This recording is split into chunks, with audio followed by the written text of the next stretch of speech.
Friends, बढ़ते हैं आज की हमारी कहानी की तरफ। दर्द से मोहब्बत तक का सफ़र भाग 20। साथ ही अगर कहानी पसंद आती है तो वीडियो को लाइक करें और मेरे चैनल ढेर सारी कहानियाँ को सब्सक्राइब कर लें। तो आइए शुरू करते हैं। देव काव्या को जहाँ लेकर आया था वो जगह देखकर काव्या हैरान हो जाती है कि देव को सब कुछ पता होने के बाद भी देव उसको यहाँ क्यों लेकर आया है। देव, आप मुझे यहाँ क्यों लाए हो? आप बहुत अच्छे से जानते हैं मैं यहाँ अब कभी नहीं जाना चाहती। काव्या देव से सवाल करते हुए कहती है। पर क्यों काव्या? क्योंकि जहाँ से कड़वी यादें जुड़ी हूँ वहाँ जाकर सिर्फ तकलीफ मिलती है और कुछ नहीं। और जहाँ आपकी इज्जत ना हो वहाँ जाना खुद को अपनी नज़रों में गिराने के बराबर है। काव्या एक सटीक जवाब देते हुए कहती है, अगर उस जगह से उन कड़वी यादों को निकाल दिया जाए तब तो उस जगह मीठी यादें बनाई जा सकती है ना। और कौन कहता है कि यहाँ कोई तुम्हारी रिस्पेक्ट नहीं करता? देव मुस्कुराते हुए कहता है। नहीं देव, जहाँ से एक बार कड़वी यादें जुड़ जाती हैं वहाँ कभी कोई मीठी यादें नहीं बनाई जा सकती। ये बोलते हुए काव्या के चेहरे पर कोई भाव नहीं था। देव काव्या के हाथों को अपने हाथों में लेकर उसकी आंखों में देखते हुए कहता है, काव्या, जिस तरह हर रात के बाद सुबह आती है उसी तरह अगर किसी कड़वी चीज़ में बहुत सारा मीठा मिला दिया जाए ना तो उसका कड़वापन खत्म हो जाता है। उसी तरह अगर कड़वी यादों में बहुत सारी मीठी यादें जोड़ दी जाए तो उन कड़वी यादों को आसानी से भुलाया जा सकता है। पर कुछ नहीं।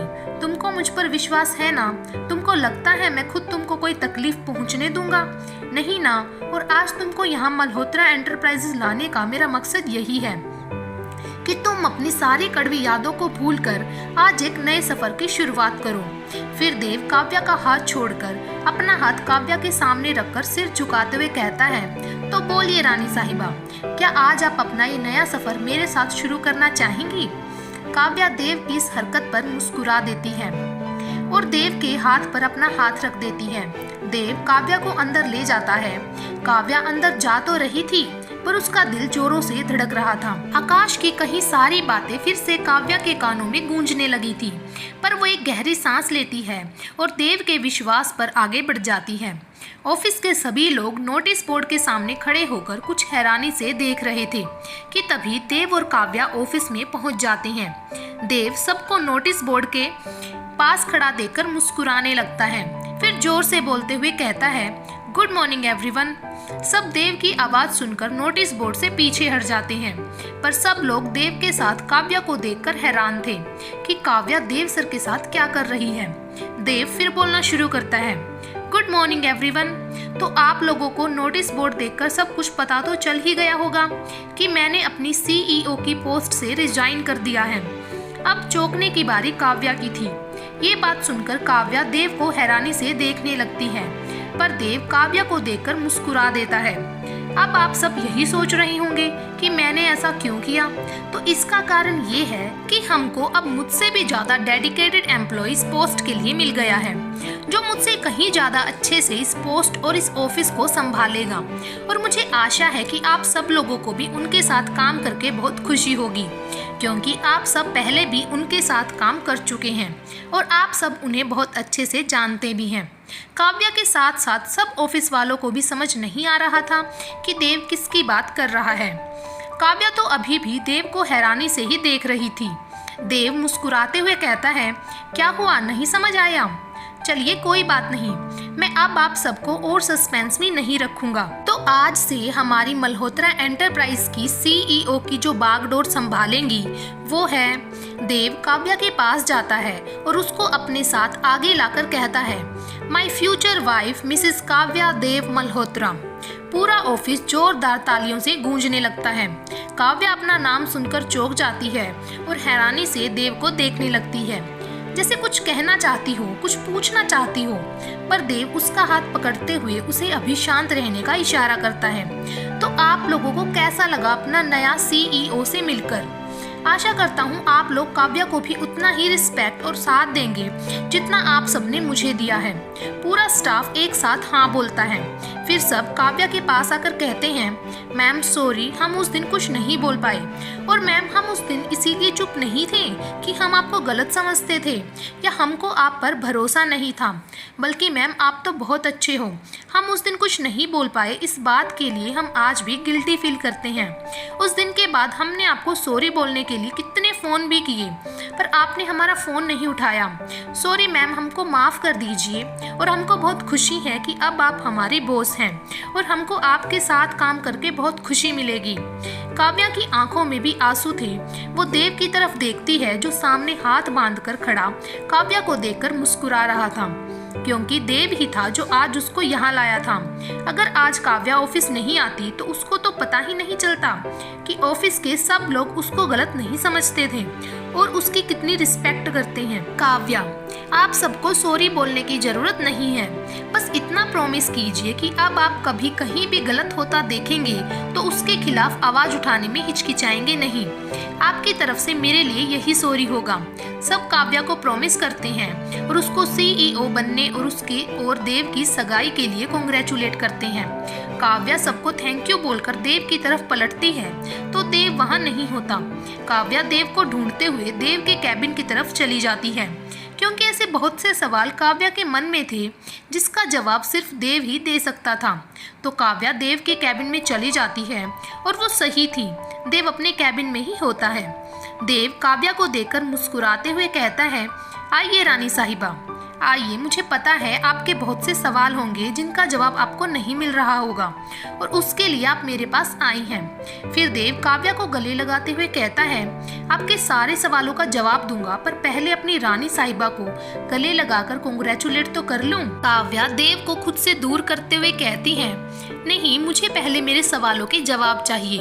ये जो भी बाहर हुआ ये क्या था? क्या था? अरे तुमको अपनी वाइफ कहा है, कुछ गलत कहा क्या? तुम उससे शादी तो करना चाहती हो ना? देव एक शरारती भरी मुस्कान के साथ कहता है। देव प्लीज मजाक मत कीजिए, आप अच्छे से जानते हैं मैं किस बारे में बात कर रही हूँ। मैं ये सीईओ की पोस्ट के बारे में बात कर रही हूँ। ये गलत है देव, काव्या बिल्कुल सीरियस होकर कहती है।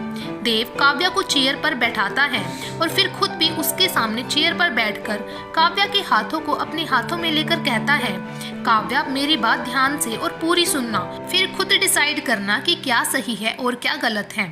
मुझे पता है काव्या, तुम अपने असूलों की बहुत पक्की हो और अभी तुमको ऐसा लग रहा है कि ये जो तुमको सीईओ की पोस्ट मिली है ये मेरे कहने से या तुम मेरी वाइफ बनने वाली हो तुमको इसीलिए मिल रही हो, पर तुम्हारा ये सोचना बिल्कुल गलत है, क्योंकि मेरा कंपनी से रिजाइन देना तो पहले से ही तय था और ये पापा और बोर्ड ऑफ डायरेक्टर्स ने मिलकर डिसीजन लिया है, वो भी तब जब पापा को हम दोनों के बारे में कुछ भी नहीं पता था।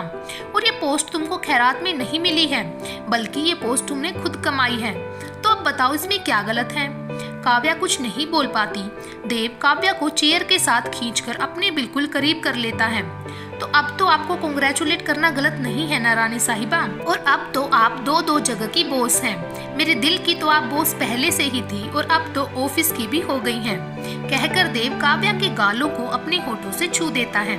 काव्या शर्मा कर देव से दूर हो जाती है तो देव काव्या को अपनी बाहों में भर लेता है। काव्या भी देव के सीने पर सिर रखते हुए कहती है, देव मैं सच में बहुत खुशकिस्मत हूँ जो मुझे आप मिले। मैंने जितना समय आपके साथ बिताया उनमें मुझे सिर्फ खुशियाँ मिली हैं, इतनी खुशियाँ जो मैंने कभी अपने लिए एक्सपेक्ट भी नहीं की थी कि वो खुशियाँ भी कभी मुझे मिल सकती हैं। फिर काव्या खुद को देव की बाहों से छुड़ाकर कहती है, ठीक है मैं ये पोस्ट एक्सेप्ट कर लेती हूँ, पर मेरी एक शर्त है कि आप रोज मुझसे ऑफिस के बाद मिलने आओगे, क्योंकि अब आपके बिना मैं नहीं रह पाऊंगी। देव ये सुनकर देव के चेहरे की खुशी की जगह उदासी ले लेती है। काव्या देव की उदासी भांप लेती है। क्या हुआ देव, आप उदास क्यों हो गई? मैंने कुछ गलत कह दिया क्या? काव्या घबराते हुए कहती है। देव काव्या को हाथों को अपने हाथों में लेते हुए कहता है, काव्या मुझे तुमको कुछ और भी बताना है। काव्या का दिल जोरों से धड़कने लगता है। काव्या मैंने सिविल सर्विसेज का एग्जाम दिया था जिसमें मेरा प्री क्लियर हो गया है और अब सिर्फ मेंस और इंटरव्यू बचा है। इस बीच इतना कुछ हो गया कि तुमको ये बताने का मौका ही नहीं मिला, इसीलिए। क्या? और आप मुझे ये सब अब बता रहे हो? ये तो बहुत खुशी की बात है देव। तो आप ये बात इतना उदास होकर मुझे क्यों बता रही हैं? काव्या देव की बात पूरी सुने बिना ही खुशी से देव के गले लगते हुए कहती है, काव्या अब हम 3 महीने नहीं मिल पाएंगे ना मैं तुमको देख पाऊंगा और ना ही तुमसे बात कर पाऊंगा, क्योंकि इन 3 महीनों में मुझे जितना हो सके उतनी मेहनत करनी है। इसीलिए इन 3 महीनों में हम बिल्कुल भी नहीं मिल पाएंगे और हो सकता है हमारे बीच बात भी ना हो पाए, देव उदास होते हुए कहता है।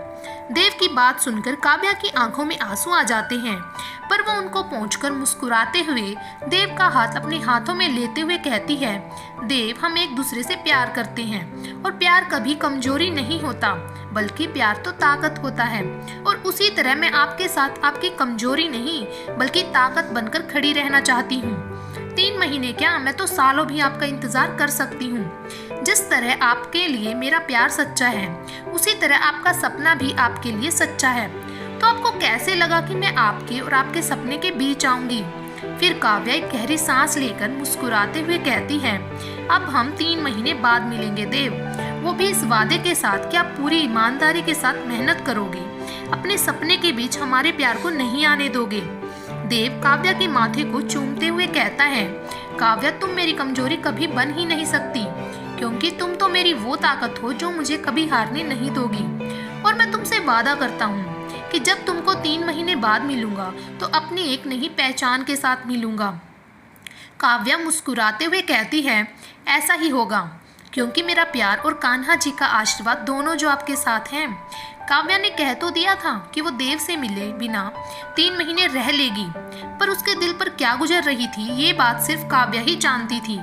पर वो ऐसा कुछ नहीं करना चाहती थी कि जिससे देव कमजोर पड़ जाए।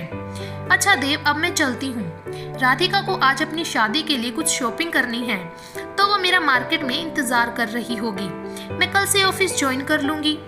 कोई बात नहीं काव्या, वैसे भी कल से सब कुछ तुमको ही संभालना है, और चलो तुमको मार्केट तक मैं छोड़ देता हूँ, देव उदास होते हुए कहता है। काव्या देव को कुछ नहीं कहती, बस उसके पीछे पीछे चली जाती है, क्योंकि काव्या देव की उदासी समझ रही थी। देव काव्या को मार्केट छोड़कर वहाँ से सीधा निकल जाता है, क्योंकि अगर वो वहाँ रुकता तो शायद अपने आंसू नहीं रोक पाता।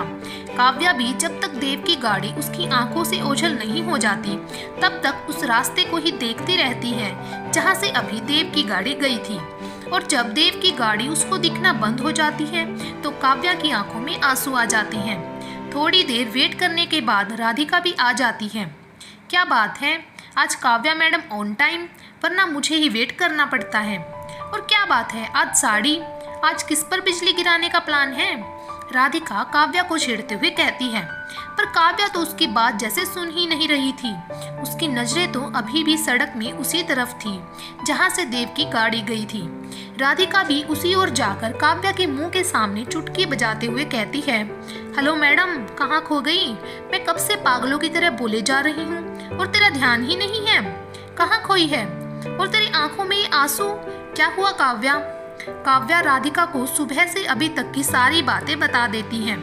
राधिका खुशी से उछलते हुए काव्या को गले लगाते हुए कहती है, वाओ काव्या, तू सीईओ, ओ माय गॉड, मुझे तो यकीन ही नहीं हो रहा है कि तू मल्होत्रा एंटरप्राइजेस की सीईओ बन गई है। कहीं खुशी के मारे मुझे चक्कर ही ना आ जाए। बस कर राधिका, मैं तुझे क्या बता रही हूँ और तू पता नहीं क्या सुन रही है, काव्या चिढ़ते हुए कहती है। काव्या, मैंने सब सुना, मैं मानती हूँ देव से दूर रहना तेरे लिए मुश्किल है, पर अब तेरे ऊपर देव के साथ साथ उसकी कंपनी की भी जिम्मेवारी है। और अगर तू इस तरह उदास रहेगी, दुखी रहेगी, तो देव की कंपनी को किस तरह संभालेगी? और अगर तू परेशान रहेगी तो इसका असर देव पर भी तो पड़ेगा ना, तो देव अपने सपने पर कैसे फोकस कर पाएगा? राधिका काव्या को समझाते हुए कहती है। काव्या कुछ सोचते हुए कहती है, शायद तो ठीक कह रही है राधिका, मैं देव की दी हुई जिम्मेदारी को बखूबी निभाऊंगी। राधिका मुस्कुराते हुए कहती है, ये हुई ना बात, और मुझे बड़े वाली पार्टी चाहिए, पर पहले जो काम करने आए हैं वो पूरा कर लेते हैं। काव्या मुस्कुराते हुए कहती है। थैंक यू यार, तू नहीं होगी तो पता नहीं मेरा क्या होगा। और बस देव का सिलेक्शन हो जाए तो दोनों पार्टी एक साथ दूंगी। राधिका काव्या की इस बात पर सिर्फ मुस्कुरा देती है और फिर दोनों शॉपिंग करने के लिए मॉल के अंदर चले जाती हैं। राधिका की शादी को सिर्फ 1 महीना ही रह गया था, जिसके लिए उसने शॉपिंग आज से ही शुरू कर दी थी। वो अपना शादी के लहंगे से लेकर हर फंक्शन के लिए सारी ड्रेस आज ही फाइनल करना चाहती थी, क्योंकि कल उसको अपनी मम्मी के साथ किसी काम से गांव के लिए निकलना था और वहां उसको 15 दिन से भी ज्यादा का समय लगने वाला था। इसीलिए वो अपनी सारी शॉपिंग गांव जाने से पहले ही पूरी करना चाहती थी। राधिका अभी तक 10 लहंगे ट्राई कर चुकी थी, पर अभी तक कोई भी लहंगा फाइनल नहीं कर पाई थी। काव्या तो अपना सिर पकड़कर बैठी थी, क्योंकि ये राधिका का 11वां लहंगा था जो राधिका ट्राई कर रही थी। काव्या देख के कैसा लग रहा है? राधिका खुद को शीशे में देखते हुए कहती है। अच्छा लग रहा है यार, यही फाइनल कर ले, काव्या थकी हुई आवाज में कहती है। नहीं यार, पर मजा नहीं आ रहा। काव्या के सब्र का बांध अब टूट जाता है और वो गुस्से से बोलती है। राधिका, बहुत हुआ, तो जल्दी से कुछ फाइनल क्यों नहीं करती है? तब से 11 लहंगे देख चुकी है और अब और कितना टाइम लगाएगी? इससे अच्छा तो तू जीजू को ही साथ ले आती। तुझसे जल्दी तो जीजू पसंद कर लेते तेरे लिए लहंगा। तुझे जल्दी कोई लहंगा पसंद करना है तो कर, वरना मैं जा रही हूँ। अच्छा, तू अब जो लहंगा कहेगी वो फाइनल कर लेंगे, राधिका काव्या को रोकते हुए कहती है। काव्या सब लहंगे देखती है और रेड कलर में गोल्डन वर्क का एक बहुत प्यारा सा लहंगा निकालकर राधिका को देती है। वाह काव्या, ये तो बहुत प्रिटी है, ये मुझे पहले क्यों नहीं दिखा? राधिका खुश होते हुए कहती है। ये आपके देखे हुए लहंगों में से ही निकाला है मैंने राधिका जी, काव्या मुस्कुराते हुए कहती है। राधिका ने अपने हर फंक्शन के लिए अलग अलग कलर के लहंगे लिए थे, जैसे हल्दी के लिए येलो, मेहंदी के लिए ग्रीन, संगीत के लिए ब्लू, और अब जिसको बहुत देर से ढूंढ रही थी यानी शादी के लिए, अब वो लहंगा भी मिल गया था। राधिका अपना मेजरमेंट देके लहंगों को अल्टर करने के लिए दे देती है और दोनों वहां से निकल जाती हैं कि तभी राधिका को याद आता है कि उसने विनोद के लिए तो कोई गिफ्ट लिया ही नहीं। वो काव्या से कहती है, काव्या सुन, मैंने विनोद के लिए तो कुछ लिया ही नहीं, अब क्या करूं? और मुझे तो कुछ समझ भी नहीं आ रहा है कि क्या दूं उनको, तो कुछ सजेस्ट करना प्लीज। अब जब खुद की शॉपिंग में इतना बिजी रहेगी तो जीजू के बारे में कहाँ याद रहेगा तुझे? बेचारे जीजू, पता नहीं शादी के बाद तुझे कैसे झेलेंगे, काव्या राधिका को छेड़ते हुए कहती है। तुझे बड़ी चिंता हो रही है विनोद की? जो सामने बेस्ट फ्रेंड खड़ी है उसकी प्रॉब्लम तो सॉल्व कर नहीं रही है और सारी दुनिया का ठेका लेकर बैठी है, राधिका गुस्से से कहती है। काव्या हंसते हुए कहती है, अच्छा सॉरी, मैं तो मजाक कर रही थी, तो एक काम कर, जीजू को प्लेटिनम ब्रेसलेट गिफ्ट कर दे, शायद जीजू को पसंद आ जाए। राधिका खुश होते हुए कहती है, हाँ यार ये सही है, मैं विनोद के लिए प्लेटिनम ब्रेसलेट लेती हूँ, उनकी पर्सनैलिटी पर भी सूट करेगा। Thank you so much Kavya, तू ही मेरी बेस्ट फ्रेंड है, राधिका काव्या को गले लगाते हुए कहती है। तो चलें फिर आपके विनोद जी के लिए गिफ्ट लेने, काव्या हंसते हुए कहती है। दोनों ज्वेलरी सेक्शन में जाकर ब्रेसलेट पसंद करने लगते हैं। राधिका को एक ब्रेसलेट पसंद आ जाता है और वो उसको पैक करने के लिए बोलकर पेमेंट करने चली जाती है कि तभी सामने रखी एक वॉच पर काव्या की नजर पड़ती है। उस वॉच को देखकर काव्या को देव की याद आती है। वो सोचती है कि उसने भी तो अभी तक देव को कोई गिफ्ट नहीं दिया है, तो क्यों ना वो वॉच देव के लिए ले ले। काव्या देव के लिए वो वॉच पैक कराकर पेमेंट कर देती है। राधिका पेमेंट करवाकर आती है तो काव्या के हाथ में पैकेट देकर उससे पूछती है, तो काव्या राधिका को बता देती है कि उसने भी देव के लिए कुछ लिया है।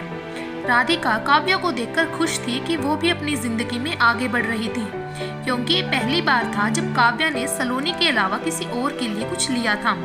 अपनी शॉपिंग खत्म करके दोनों अपने अपने घर के लिए निकल जाती हैं। अब रतन सिंह का घर। रतन सिंह के पास किसी का फोन आता है। फोन सुनकर रतन सिंह गुस्से से अपना फोन पटक देता है कि तभी मोहन भागते हुए आकर रतन सिंह से कहता है, क्या हुआ बाबूजी, आप इतना गुस्सा क्यों कर रहे हो?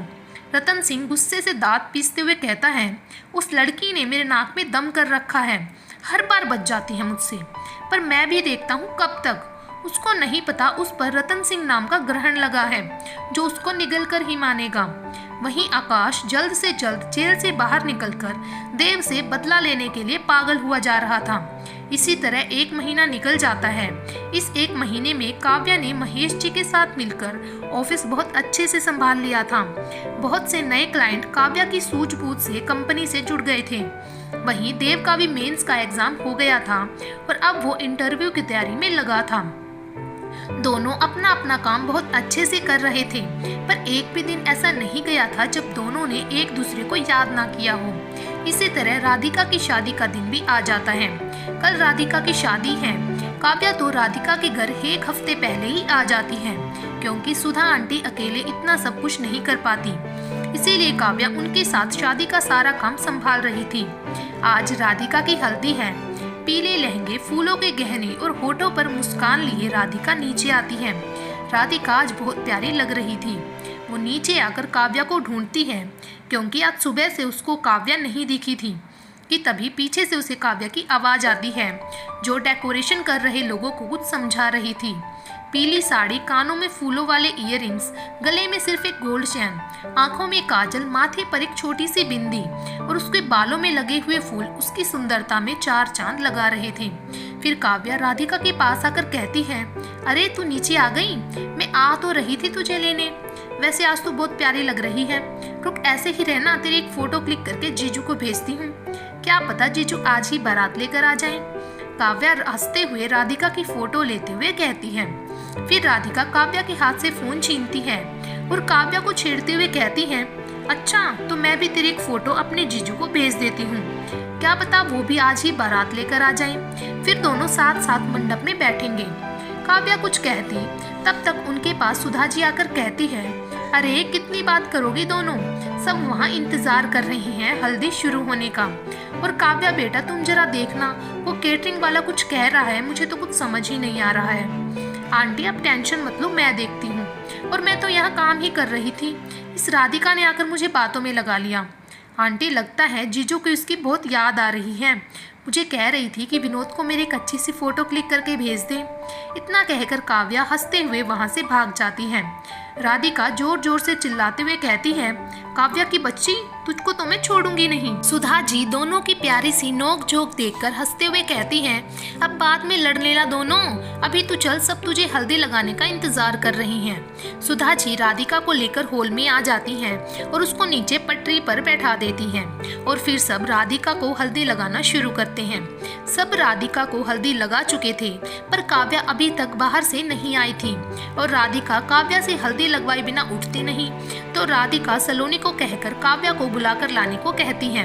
सलोनी काव्या को बुलाने बाहर आती है तो काव्या अभी भी केटर्स के साथ ही उलझी हुई होती है। सलोनी काव्या को आकर बोलती है कि सोना दी, राधिका दी आपको अंदर बुला रही हैं। सबने उनको हल्दी लगा दी है, वो बस आपका इंतजार कर रही हैं। चलो आप जल्दी चलो। काव्या केटर्स को सब कुछ समझाकर थोड़ी देर में आने का बोलकर सलोनी के साथ अंदर चली जाती है। काव्या जल्दी जल्दी राधिका को हल्दी लगाते हुए कहती है, सॉरी यार, वो बाहर फंस गई थी। वैसे इतना ही हल्दी का रंग चढ़ा है तुझ पर या जीजू के प्यार का, जो तू इतना ग्लो कर रही है। इतना कहकर काव्या राधिका के नाक पर हल्दी लगाकर वहां से भाग जाती है। राधिका भी अपने दोनों हाथों में हल्दी लेती है और काव्या के पीछे भागते हुए कहती है, रुक काव्या, तुझे तो मैं बताती हूँ कि मुझ पर किसका रंग चढ़ा है। सुबह से मुझे छेड़ रही है ना तू, तुझको मैं अभी बताती हूँ। राधिका काव्या के दोनों गालों पर हल्दी लगा देती है कि तभी वहाँ खड़ी एक आंटी हंसते हुए कहती है, अरे काव्या, अब तो तुझे दुल्हन की उतरी हुई हल्दी लग गई, अब शादी का अगला नंबर तेरा ही है। हाँ हाँ आंटी, जीजू तो मुझे मिल ही गई हैं और मैं तो इसे कह भी रही हूँ कि एक ही मंडप पर शादी कर लेते हैं, पर यह है कि मानती ही नहीं है। राधिका भी आंटी का पूरा साथ देते हुए कहती है। काव्या का हल्दी से पीला हुआ चेहरा अब शर्म से लाल हो जाता है और वो अंदर भाग जाती है। काव्या को इस तरह देखकर सब हंसने लगते हैं। काव्या अंदर जाकर शीशे में खुद के चेहरे पर हल्दी लगी देखकर शर्मा जाती है, क्योंकि हल्दी लगाकर काव्या का चेहरा और भी खूबसूरत लग रहा था। काव्या को देव की याद आ जाती है कि तभी पीछे से आकर कोई काव्या की आंखें बंद कर लेता है। पहले तो काव्या डर जाती है, पर फिर मुस्कुराते हुए कहती है, मोहित, तेरी आदत गई नहीं ना अभी तक? यार कली, तू हर बार मुझको कैसे पहचान लेती है? मोहित रूठते हुए कहता है। काव्या के सामने 5 फुट 8 इंच का नीली आंखों वाला एक नौजवान खड़ा था। ये मोहित था राधिका का कजन और काव्या का बहुत अच्छा दोस्त। मोहित, राधिका और काव्या का बचपन साथ ही बीता था, क्योंकि मोहित ने अपनी पढ़ाई मुंबई से की थी, राधिका और काव्या के साथ। और मोहित काव्या का बहुत अच्छा दोस्त भी था, पर काम की वजह से मुंबई नहीं आ पाता था। पर जब भी आता तो काव्या से जरूर मिलता। आज मोहित काव्या को पूरे 4 साल बाद देख रहा था।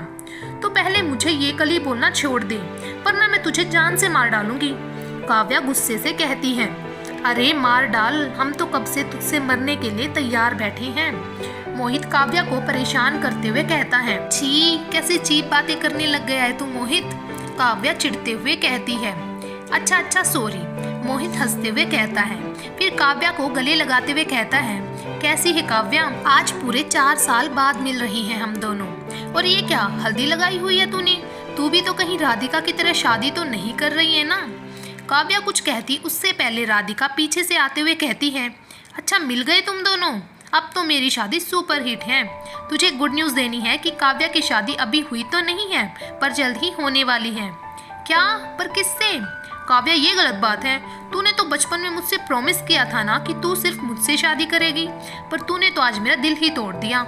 मोहित झूठ मूठ का रोने का नाटक करता है। शट अप मोहित, फालतू बकवास मत कर, काव्या हंसते हुए कहती है।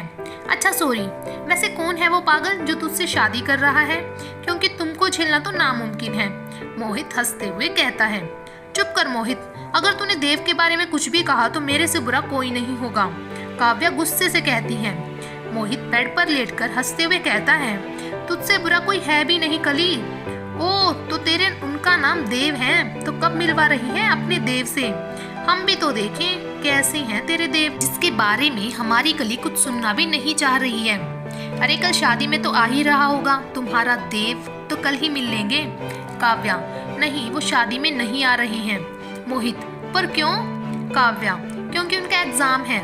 मोहित जोर जोर से अपना पेट पकड़कर हंसते हुए कहता है, क्यों, तेरा देव स्कूल में फेल हो गया था क्या कली, जो अभी तक पढ़ ही रहा है। काव्या पास पड़ा तकिया मोहित को मारते हुए कहती है, तू बिना मार खाए नहीं मानेगा ना मोहित, और मेरे देव तेरी तरह नहीं है जो एक क्लास में 2-2 बार फेल हो जाता था। मेरे देव सिविल सर्विसेज की तैयारी कर रही हैं, काव्या गर्व से कहती है। मोहित, अच्छा, कह तो ऐसे रही है जैसे तेरा देव बॉर्डर पर खड़ा होकर हमारी रक्षा कर रहा हो। राधिका दोनों को रोकते हुए कहती है, बस करो तुम दोनों, अभी ढंग से मिले नहीं हो और लड़ना शुरू कर दिया।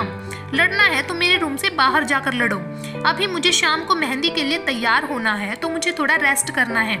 काव्या, मैं कहा, यही मुझसे लड़ा जा रहा है, तूने देखा ना कि देव के बारे में क्या क्या बोल रहा है। मोहित चुपचाप से काव्या के पीछे से आकर कान में जोर से आकर कहता है, मैं तो बोलूंगा तेरे देव के बारे में कली, और हंसते हुए वहां से भाग जाता है। मोहित के बच्चे रुक, तुझे मैं अभी बताती हूँ, कहकर काव्या भी मोहित के पीछे भागते हुए कहती है, और राधिका दोनों को देखकर हंसने लगती है। शाम हो जाती है और राधिका को मेहंदी लगने लगती है।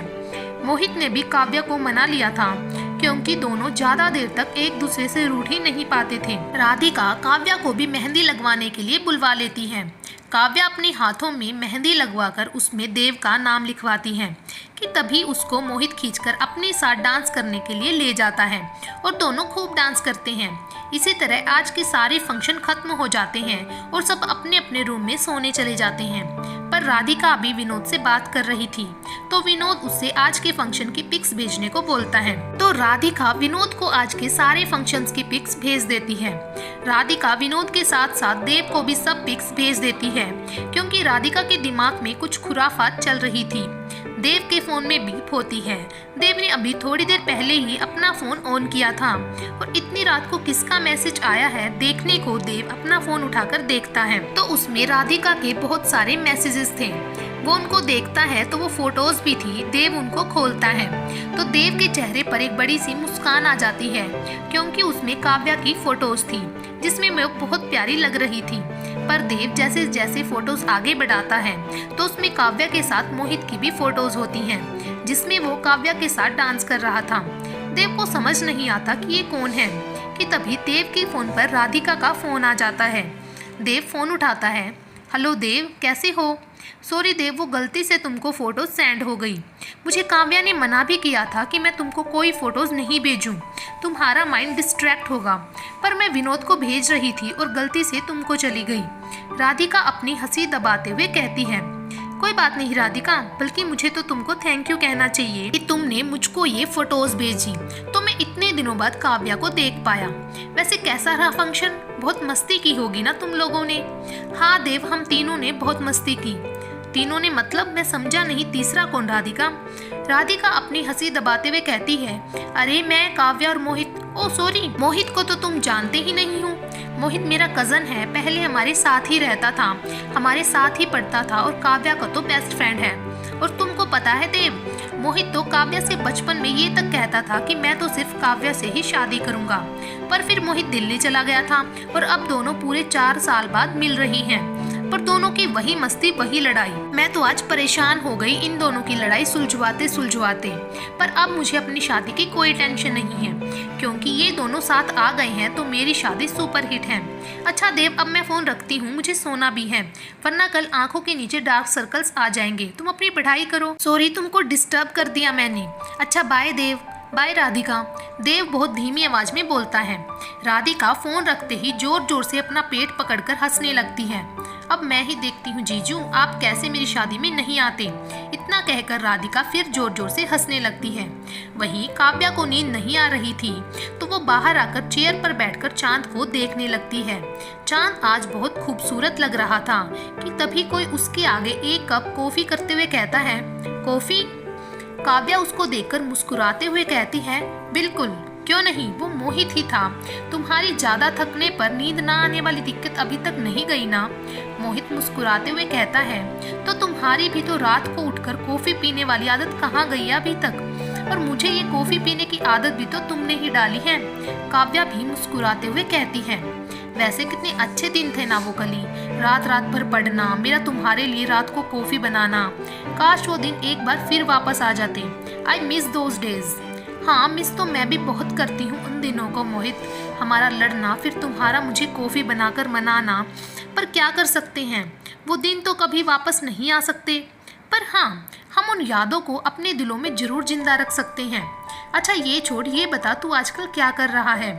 काव्या कॉफी का एक सिप लेते हुए कहती है, मैं तो एक सपना देख रहा हूँ, पहाड़ों के बीच अपना एक सुंदर सा आशियाना बनाने का। बस उसी पर काम कर रहे हैं। मैं और मेरा एक फ्रेंड, मैं एक एनजीओ खोलना चाहता हूँ, जहाँ हम उन लोगों तक मदद पहुँचाएं जिन तक किसी भी तरह की मदद नहीं पहुँच पाती। अच्छा तू मेरा छोड़, तू अपने देव के बारे में कुछ बता ना। देव के बारे में क्या बताऊं, वो तो बहुत अच्छी हैं, मेरा बहुत ख्याल रखते हैं, और तू जब खुद उनसे मिलेगा तब तो खुद देख लेना कि वो कितने अच्छे हैं। क्या बात है, इतनी तारीफ। अब तो तेरे मिस्टर देव से मिलना ही पड़ेगा। बिल्कुल मिल लेना, पर अभी दोनों जाकर सो जाती हैं, वरना अगर कल कुछ भी गड़बड़ हो गई ना तो राधिका हम दोनों को जान से मार डालेगी। काव्या हंसते हुए कहती है, तू जा, मैं अभी थोड़ी देर में सो जाऊंगा। गुड नाइट कली। गुड नाइट, कल सुबह मिलते हैं। इतना कहकर काव्या अपने रूम में चली जाती है। पर मोहित वहीं बैठकर काव्या को जाते हुए देखकर सोचता है, हाँ मिलना तो पड़ेगा तुम्हारे देव से कली, पर ये जानने के लिए नहीं कि वो तुमसे कितना प्यार करता है, बल्कि ये जानने के लिए कि वो तुम्हारे लिए कितना सही इंसान है। आज का भाग यहीं पर समाप्त करते हैं। बाकी की कहानी आपको मिलेगी भाग नंबर 21 में। तब तक के लिए हमसे जुड़े रहें और ऐसे ही प्यार बनाए रखें। धन्यवाद।